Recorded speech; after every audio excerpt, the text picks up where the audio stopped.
سلام، امروز تولد خواهرمه. تصمیم گرفتم که همه کارا رو خودم انجام بدم و مراحلش رو براتون میذارم. خب امروز همونجوری که گفتم تولد خواهرمه. الان دو تا صدا داریم تو پیش زمینه پس زمینه. یکی صدای پایتخته که هم صدای جوجای مامانه. اینام که نمیره. من میخوام ژلبرو بزنم. ژلبرومم سوپرا. خیلی من ازش راضیم. خیلی دوستش دارم. کرم توت نمیزنم. نه ولش کن. کانسیلر مثل همیشه میبلین، انتخاب همیشگی.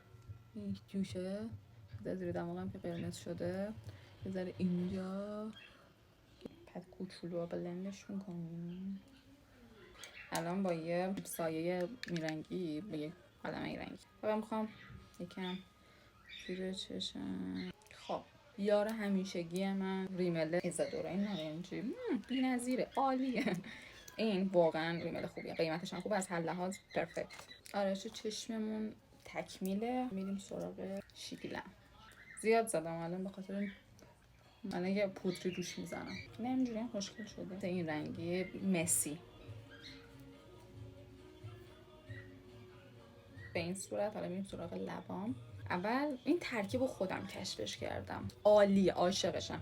یه دونه لیپ گلاس این رنگی سفوراست، خیلی خوبه. این اول میزنیم، میبینین تنهاییش هم خیلی خوشگله، ولی من میخوام خوشگل ترش کنم. بعد با این خط لب که خیلی هم کوچولو شده یه الیت شماره 212 میکشیم دورش. الان میکشم بهتون نشون بدم. زیادی ناز نشد. دوستش دارم. باز کنم. من لباسمو بپوشم بهتون نشون بدم. خب من لباسمو پوشیدم. عطر زدم، نگاه چیکارش کردم. پیرن اینجوری. دلیل اینکه اینو انتخاب کردم بود که خودش برام خریده. می‌خواستم که خوشحالش بکنم. میاد اینجا، میاد اینجا. تمام و تمام.